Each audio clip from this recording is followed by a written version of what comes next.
उद्धव ठाकरे आणि राज ठाकरे या दोन्ही ठाकरे बंधूंनी आपल्या युतीची घोषणा केली असून यावर भाजपचे आमदार परिणय फुके यांनी टीका केली आहे। दोन्ही भाऊ हे कोणाच्या भल्यासाठी किंवा मुंबईच्या विकासासाठी एकत्र आले नसून भीतीपोटी एकत्र आले आहेत असं ते म्हणालेत। विधानसभेच्या निवडणुकीत शिवसेना उभाटा आणि मनसेला शेवटचं स्थान दिलंय। मुंबई शहरातून मराठी माणसाला हद्दपार करण्याचं काम उद्धव ठाकरे आणि राज ठाकरे यांनी केलंय। गेल्या अनेक वर्षांपासून मुंबई महानगरपालिकेची सत्ता यांच्या हातात होती आणि या मुंबईला भकास करण्याचं काम यांनी केलंय आणि आज जर मराठी माणसाच्या नावानं मत मागण्याची कामं करत असतील तर मराठी माणूस यांना भीक घालणार नाही हे निश्चित आहे, अशी प्रतिक्रिया परिणय फुके यांनी दिली आहे। नाही, दोन्ही ठाकरे बंधू हे काही कोणाच्या विकासासाठी किंवा मुंबईच्या भल्यासाठी नाही आले, हे भीतीपोटी दोघे एकत्र आलेले आहे। ज्या प्रमाणात आपण महाराष्ट्रामध्ये विधानसभेच्या निवडणुकीत निकाल बघितला आणि ज्या प्रमाणात महाराष्ट्राच्या जनतेने विधानसभेच्या निवडणुकीत उभाटा असणार किंवा मनसे असणार त्यांना शेवटचं स्थान दिलं, ज्याप्रमाणे नगरपंचायतच्या निवडणुकीमध्ये मनसे एकही सीट जिंकू शकली नाही आणि उभाटा फारच कमी सीटा जिंकून फार सगळ्यात शेवटचा नंबर उभाटाचा आला।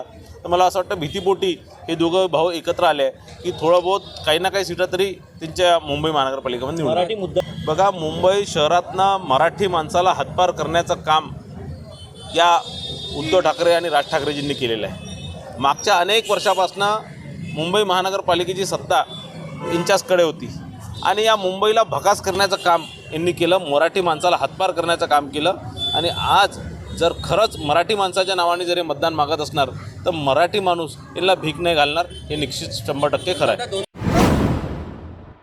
नंदुरबार नगरपालिकेतील नगराध्यक्ष पदाच्या निवडणुकीवर माजी खासदार डॉक्टर हिना गावित यांनी जोरदार हल्लाबोल केलाय। शिवसेनेचे उमेदवार रत्ना रघुवंशी यांचा विजय हा लोकशाहीचा नसून थेट वोट जिहादचा विजय असल्याचा आरोप केलेला आहे। निकालानंतर त्यांनी प्रसार माध्यमांशी संवाद साधताना सांगितले, डॉक्टर हिना गावित म्हणाल्या की निवडणुकीत विकास, पारदर्शकता आणि जनहिताचे मुद्दे बाजूला सारून मतांचं जाणीवपूर्वक ध्रुवीकरण करण्यात आले। विशिष्ट समुदायाचे मतदान एकवटून सत्तेचा खेळ मांडण्यात आला असून हा प्रकार लोकशाही मूल्यांवर घाला घालणारा आहे, असं त्या म्हणाल्यात। भारतीय जनता पार्टीला मोठं मताधिक्य दिल्याबद्दल आणि 8 नगरसेवक जे आमचे निवडून आले त्यांना आणि बाकीचे जे खूप थोड्या मतांनी पराभव झाले त्या निमित्तानं मी सर्व मतदारांचं मनापासून या ठिकाणी आभार मानते। भारतीय जनता पार्टीवर त्यांनी विश्वास टाकला आणि येणाऱ्या पुढच्या काळामध्ये भारतीय जनता पार्टीचे आमचे सर्व कार्यकर्ते, आमचे जे उमेदवार होते ते आणि जे निवडून आले ते आपापल्या प्रभागामध्ये पुढील 5 वर्ष वेगवेगळे तिथले समस्या सोडवण्यासाठी अत्यंत तत्पर राहतील असंही या ठिकाणी मी जनतेला आश्वस्त करते। पालिकेमध्ये गट नेता आणि प्रतोद आनंदा माळी हे जे आमचे नगरसेवक आहेत, जे यापूर्वी सुद्धा नगरसेवक म्हणून त्यांनी काम केलेले, त्यांना पक्षाने या ठिकाणी गटनेता आणि प्रतोद म्हणून त्यांचं नाव निश्चित केलेलं आहे आणि विरोधी पक्षनेता म्हणून हिरालाल चौधरी यांचं नाव निश्चित झालेलं आहे। शिवसेनेच्या रत्ना रघुवंशी या 11,000 मतांनी निवडून आले आणि आपण जर बघितलं तर वोट जिहाद हा जवळजवळ 18,000 मतांचा एकतर्फी रत्ना रघुवंशींना मिळाल्याचं दिसून येते। त्यामुळे रत्ना रघुवंशी यांचा विजय हा नसून हा वोट जिहादचा विजय आहे असं झालेल्या मतदानातून स्पष्ट दिसते। भारतीय जनता पार्टी आम्ही हिंदुत्वावर आम्ही ही निवडणूक लढवलेली आहे आणि प्रत्येक प्रभागामधून आम्ही उमेदवार या ठिकाणी दिले। सातारा जिल्ह्यात मागील 2 महिन्यांपासून बिबट्याची संख्या वाढली असून याबाबत सातारा जिल्हा प्रशासनानं नागरिकांच्या सुरक्षेच्या अनुषंगानं विविध उपाययोजना राबवण्यास सुरुवात केली असल्याची माहिती पालकमंत्री शंभूराज देसाई यांनी पत्रकार परिषदेत दिली आहे। जिल्हा प्रशासनानं पिंजऱ्यांच्या केलेल्या मागणीनुसार जिल्ह्यात 20 पिंजरे वाढवून मिळाले आहेत। जिल्ह्यातील दुर्गम भागात असणाऱ्या धोकादायक गावात लावलेल्या पिंजऱ्यांमध्ये बिबट्या अडकलेला नाही, मात्र ज्या गावात बिबट्याचा वावर दिसत आहे त्या ठिकाणी ग्रामसभा घेऊन ग्रामस्थांची जनजागृती करणार असल्याचं ते म्हणालेत। यासाठी नागरिकांनी सतर्क राहावं असं आवाहनही शंभूराज देसाई यांनी केलंय। सातारा जिल्ह्यामध्ये मागच्या साधारणतः 2-3 महिन्यांपासून बिबट्यांचा वावर मानवी वस्तीमध्ये वाढलेला आढळून आलेला आहे। मध्यंतरी मी एकदा या संदर्भामधली जेव्हा माझगाव तालुका पाटण आणि बनपुरी तालुका पाटण या ठिकाणी जेव्हा बिबट्याचा मानवावरती हल्ला झाला तेव्हा या संदर्भातली मी एक बैठक घेऊन त्या अनुषंगाने काही सूचना वन विभागाला दिलेल्या होत्या. आज पूर्ण जिल्ह्याचा या संदर्भातला विस्तृत आढावा आम्ही या ठिकाणी घेतला आणि वन विभागाचं आणि म्हणजे प्रादेशिक वन विभाग आणि वन्यजीव विभाग या दोन्ही अधिकाऱ्यांचं म्हणणं असं पडलं की मानवी वस्तीतला वावर बिबट्यांचा वाढलेला आहे, विशेषतः ऊसाच्या क्षेत्राच्या लगत अशा पद्धतीचे बिबटे आढळत आहेत.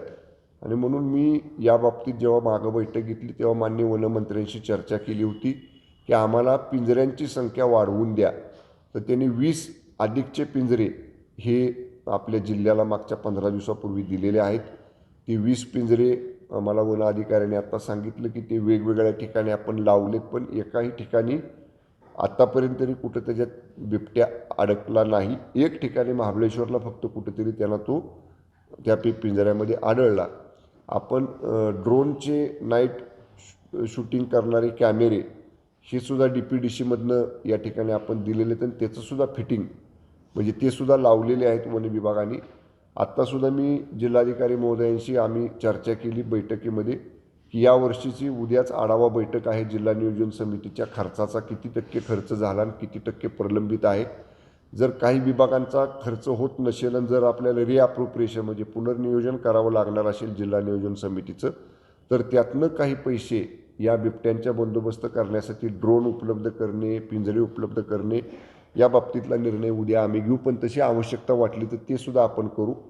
त्याचबरोबर आज एक महत्त्वाचा निर्णय आम्ही घेतला की लगेच उद्यापासून लोकांच्यात सावधानता लोकांनी काय बाळगली पाहिजे यासाठी त्या संबंधित जी काही गावं आयडेंटिफाय झालेली आहेत अशा गावांच्या लगतच्या गावांमध्ये आमचे तलाठी, ग्रामसेवक, पोलीस पाटील, वन विभागाचे क्षेत्रीय अधिकारी अधिक तिथल्या गावचे सरपंचांना बरोबर घेऊन आम्ही ग्रामसभा घेऊ आणि त्या ग्रामसभेमध्ये काय प्रिकॉशन्स घ्यावी, काय काळजी घ्यावी या बाबतीत सोप्या भाषेमध्ये लोकांच्यामध्ये आम्ही अवेअरनेस हा उद्यापासूनच संपूर्ण जिल्ह्यामध्ये या ठिकाणी सुरू करतो आहे.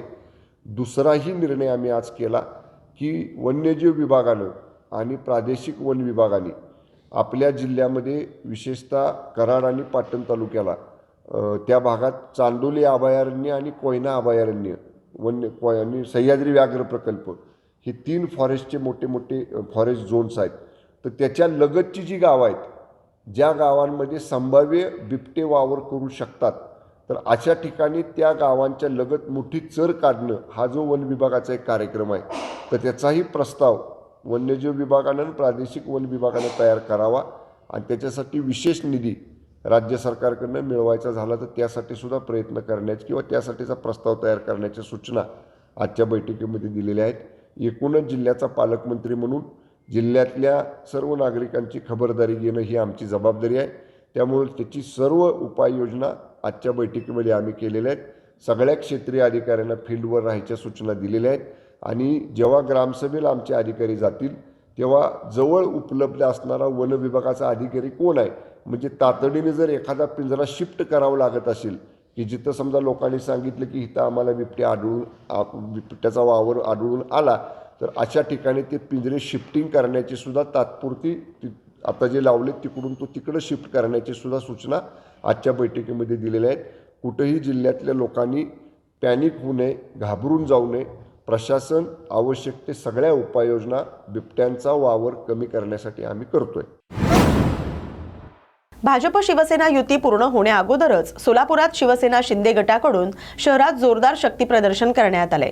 शिवसेना जिल्हा प्रमुख अमोल शिंदे यांनी सोलापूर शहराचा प्रचाराचा नारळ फोडलाय.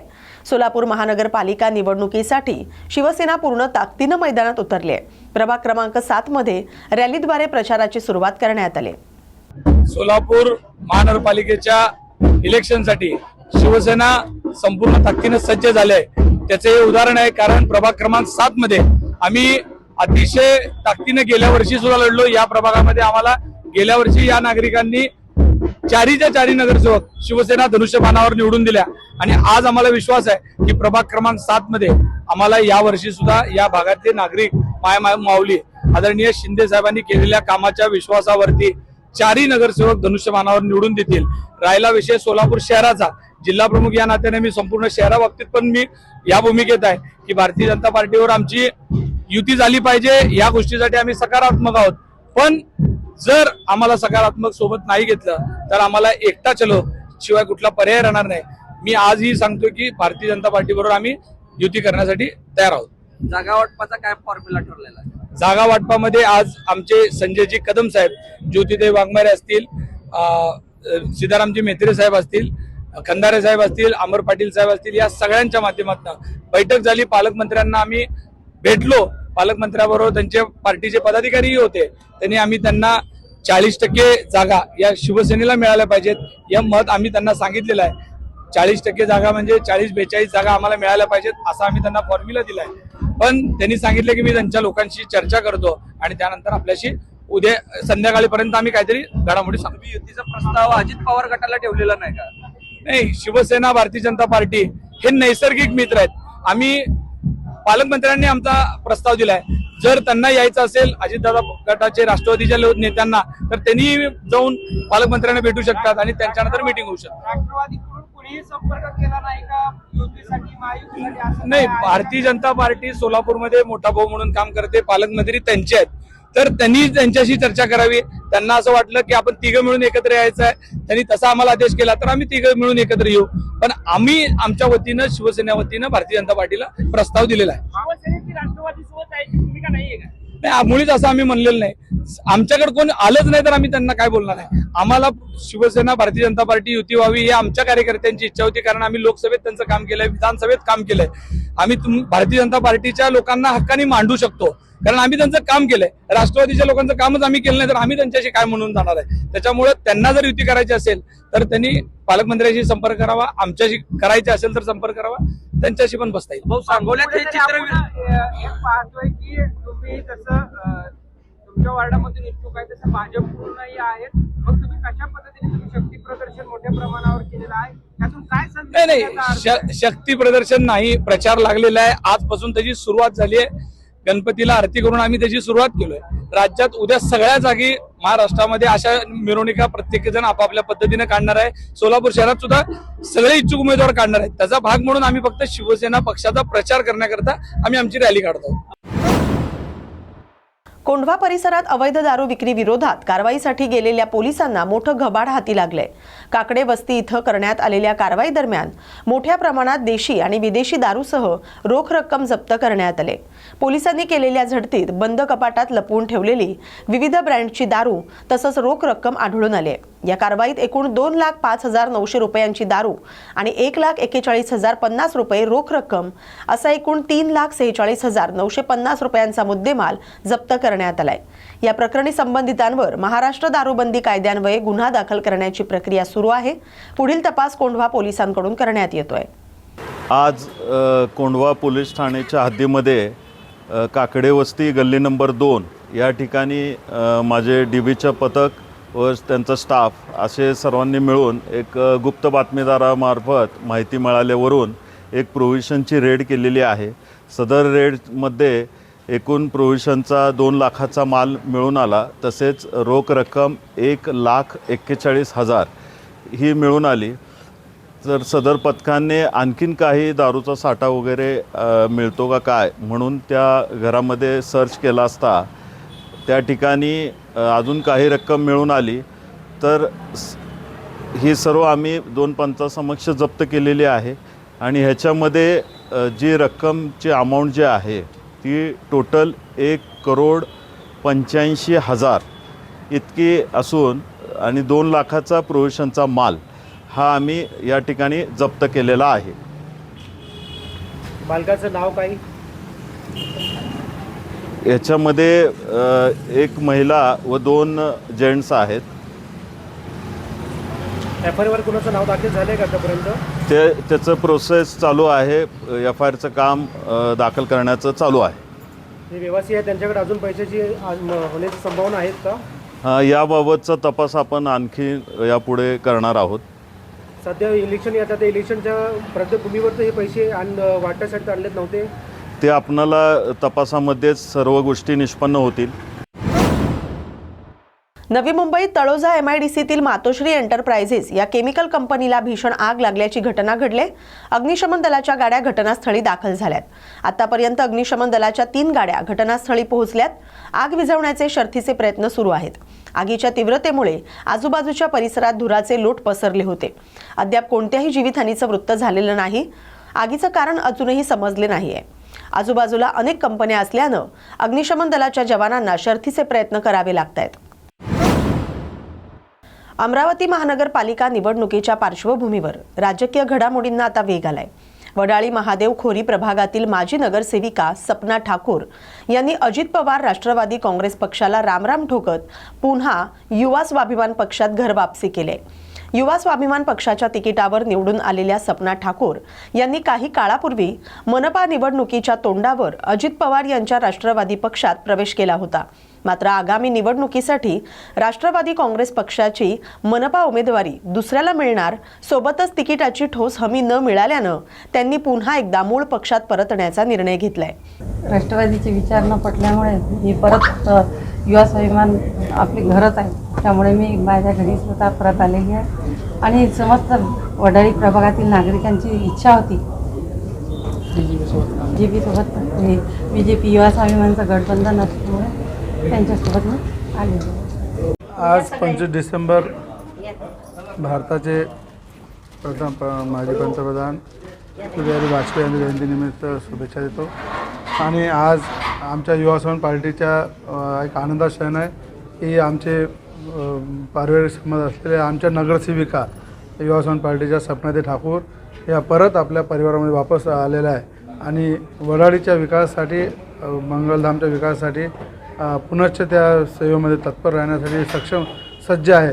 अशा आमच्या नगरसेविका ज्यांनी युवा स्वाभिमान पार्टीतर्फे आपले आशिषभाऊ गावंडे आणि सपनाताई ठाकूर यांनी जे प्रभागामध्ये विकास केला आहे त्या कार्याला पूर्ण कंटिन्यू नेण्याचं काम पुन्हा हे दोघंजण करतील या उद्देशानं ताईंचा या ठिकाणी पुन्हा घर वापसी झाला आहे। त्याबद्दल मी सपनाताईचं, शैलेश भाऊचं आणि पूर्ण वडाळीच्या परिसरातील नागरिकांचं आणि युवा स्वाभिमानाचं असलेल्या सर्व माझे मातृशक्ती आणि युवा मित्रांचं हार्दिक स्वागत करतो। हिंदूंवर सातत्यानं होत असलेल्या अत्याचाराच्या आणि दीपूचंद्र दास या हिंदू तरुणाची अमानुषपणे हत्या करून त्याला जिवंत जाळण्याच्या निषेधार्थ विश्व हिंदू परिषद आणि बजरंग दल यांच्या वतीनं गोंदिया शहरातील नेहरू चौक इथं बांगलादेशाच्या विरोधात घोषणाबाजी करण्यात आली। बांगलादेशाचा प्रतिकात्मक पुतळा आणि झेंडा पायदळी तुडवून नंतर तो जाळण्यात आला। तसंच बांगलादेशमध्ये हिंदू अत्याचार थांबले नाहीत तर देशातील हिंदू अधिक तीव्र आंदोलन करेल असा इशारा यावेळी देण्यात आला। आता गेल्या या आठवड्यात दीपू दास या दलित हिंदू युवकाची एक अतिशय माणुसकीला काळीमा फासणाऱ्या प्रकारची एक निर्मम हत्या करण्यात आली। त्याला पूर्ण निर्वस्त्र करून जिवंत जाळण्यात आले आणि त्याच्याच निषेधात आपल्या गोंदिया जिल्ह्यातील सकल हिंदू समाजाद्वारे विश्व हिंदू परिषद बजरंग दलातर्फे एक इशारा म्हणून आम्ही या बांगलादेश सरकारला इशारा देण्यासाठी हे रॅलीचे आयोजन करण्यात आलं आणि एक निषेध मोर्चा करण्यात आला आहे। जर समजा याच्यानंतरही हिंदूंवरचे अत्याचार थांबले नाही तर याच्यापेक्षा मोठा तीव्र आंदोलन आम्ही या गोंदियात नाही पूर्ण हिंदुस्थानातला हिंदू या मोठ्या जनसंख्येने आंदोलन करेल अशी मी ग्वाही देतो। त्याच्याबद्दल सांगण्याचा विषय असा आहे, गत 1.5-2 वर्षापासून बांगलादेशमध्ये सतत हिंदुत्वावर जो अत्याचार होत आहे, जर दीपू दास जो आपला दलित समुदायाचा एक व्यक्ती त्याची निगम हत्या जो बांगलादेशमध्ये होत आहे त्याच्या विरोधमध्ये आम्हाला सरकारला भारत सरकारला असं निवेदन आहे की बांगलादेशच्या हाय कमिशन चर्चा करून ज्या हिंदुत्वावर तिथे घटना होत आहेत त्या त्वरित दबाव टाकावा, नाहीतर बजरंग दल बांगलादेशामध्ये जाऊन तरी त्यांच्यावर दबाव टाकण्याचा प्रयत्न करेल। उपराजधानी असलेल्या नागपुरात तब्बल 4 वर्षांपासून प्रतीक्षेत असलेल्या महापालिका निवडणुकीचे पडघम अखेर वाजू लागलेत। आचारसंहिता लागू असतानाच तहसील पोलीस ठाण्याच्या हद्दीत 9 लाख रुपयांची रोख रक्कम जप्त करण्यात आली। कोणाच्या तरी खात्यात हस्तांतरण करण्यासाठी निघालेल्या एका व्यापाऱ्याकडून परिमंडळ 3च्या पोलीस उपायुक्तांच्या पथकानं ही रक्कम ताब्यात घेतली आहे। महापालिका निवडणुकीसाठी आचारसंहिता लागू असतानाच इतक्या मोठ्या प्रमाणात रोख रक्कम हस्तांतरणासाठी नेली जात असल्यानं या व्यवहारामागे कोणत्या राजकीय पक्षाचा हात आहे का याबाबत संशय व्यक्त केला जातोय। पोलीस स्टेशन तहसील हद्दीमध्ये रेषामोळी बुधवारी इथे एक व्यक्ती संशयास्पदरित्या वावरताना दिसून आला. माननीय झोन 3 DCP साहेब राहुल बदने सर यांचं जे पथक आहे ते अशा संशयास्पद लोकांवर कारवाई करण्याकरता फिरत होतं आणि त्यांना सदरचा इसम दिसून आला. त्यामुळे त्यांनी आम्हाला तात्काळ माहिती दिली. तिथे घटनास्थळी आम्ही API मेटे यांना तात्काळ रवाना केलं आणि सदर इसमाची आणि त्यांच्या गाडीची झडती घेतली असता एका पिशवीमध्ये रोख रक्कम मिळून आली, ज्यामध्ये एकूण 9 लाख रुपयाची रक्कम त्याच्यामध्ये आहे. त्याचप्रमाणे ॲक्सिस बँकेची जी पैसे भरायची जी स्लिप आहे ती सुद्धा मिळून आली. तर एवढ्या मोठ्या प्रमाणात रक्कम त्याच्याकडे कशी काय आहे याबाबत आम्ही सखोल चौकशी करीत आहोत. त्याला विचारलं असता ती रक्कम बँकेमध्ये भरायला जाणार होता अशी त्यांनी माहिती दिली. सदर इसमाचे नाव दिलीप बाबूलाल ठक्कर, वय 65 वर्षे, राहणार वर्धमान नगर असे त्यांनी ॲड्रेस सांगितलेला आहे. आणि त्यांची ठक्कर एजन्सीज नावाची एक कंपनी आहे की जी अशा प्रकारची रक्कम स्वीकारून दुसऱ्यांना अकाउंटला वगैरे ती भरत असते असं त्यांनी सांगितलेलं आहे. तरीसुद्धा याबाबत सखोल चौकशी करून पुढील कारवाई करीत आहोत. तर एवढ्याच मोठ्या प्रमाणात रक्कम मिळाल्याबाबत आम्ही जे निवडणूक निर्णय अधिकारी RO गांधीबाग झोन यांना माहिती दिलेली आहे. त्याचप्रमाणे इतरही पुढील कारवाई करीत आहोत. चंद्रपूर महानगरपालिकेच्या भाजप निवडणूक रचनेबाबत सुरू असलेल्या चर्चांना अखेर पूर्णविराम मिळाले. प्रदेशाध्यक्ष रवींद्र चव्हाण यांनी स्पष्ट पत्र काढत आमदार किशोर जोरगेवार यांची निवडणूक प्रमुख म्हणून नियुक्ती कायम असल्याचं जाहीर केलंय. बुलढाण्याचे ज्येष्ठ आमदार चैनसुख संचेती यांची जिल्हा निवडणूक निरीक्षक तर माजी खासदार अशोक नेते यांची जिल्हा निवडणूक प्रभारी म्हणून नियुक्ती कायम ठेवण्यात आली. संपूर्ण निवडणूक प्रक्रिया दिग्गज नेते सुधीर मुनगंटीवार यांच्या मार्गदर्शनाखाली होणार आहे. मानायला तयार नाही. माझी निवडणूक प्रमुख पदाची अगोदरच नियुक्ती झालेली होती. माध्यमांच्या माध्यमातून मला सकाळी कळलं की माझ्या या ठिकाणी माननीय खासदार अजयजी संचेती यांना त्या ठिकाणी जबाबदारी ती दिली गेली होती. परंतु जे मला भारतीय जनता पार्टीची व्यवस्था माहिती आहे त्या व्यवस्थेमध्ये असं आहे की निवडणूक प्रमुख पद हे त्या मतदारसंघातील नेत्यांकडे साधारणतः असते. याचं कारण असं आहे की त्याला तिथलं राजकीय गुणागणित, तिथली सामाजिक परिस्थिती, तिथे असलेलं भौगोलिक हे आणि कार्यकर्त्यांच्या सगळ्या ओळख यामुळे निवडणूक प्रमुख पद हे मतदारसंघातच असतं. हा एवढ्या गोष्ट आहे की प्रभारी आणि निरीक्षक पद मात्र भारतीय जनता पार्टीचे जे इतर जिल्ह्यातले इतर ठिकाणचे नेते असतात त्यांच्याकडे असतात. आणि त्याच भावनेतून पुन्हा एकदा त्याचं स्पष्टीकरण देणारं पत्र माननीय अध्यक्ष रवींद्रजी चव्हाण यांनी आमच्या जिल्हाध्यक्षांच्या नावाने पाठवलेलं आहे, ज्यामध्ये अशोकजी नेते हे निवडणूक प्रभारी आहेत, चैनसुखजी संचेती हे निरीक्षक आहे, आता पूर्वीच हे निरीक्षण आले होते, आणि मी माझी या ठिकाणी निवडणूक प्रमुख पद म्हणून या ठिकाणी त्यांनी स्पष्टता दिलेली आहे. इतक्या वेगवान घडामोडी ज्या घडल्या त्याच्या मागे काय सांगाल? वेगवान हा तुम्ही घडवलेला आहे. कपोलकल्पित बातम्या टाकायच्या, घडवायच्या आणि मग त्याला पक्षाला त्याच्या मग त्याचं स्पष्टीकरण द्यावं लागलंय. एक वेगवान जे घडवण्याचं जे या युगामध्ये आहे हे सगळे वेगवान घडवणारे तुम्ही लोक आहे, माध्यमांचे सगळे प्रतिनिधी आहात. एक चांगलं आहे की तुमच्यामुळे आम्हाला आमचा चेहरा लोकांना दिसतो, पाहायला मिळतो आणि काही वेळ गंमत आणि मनोरंजन सुद्धा होते जनतेचं.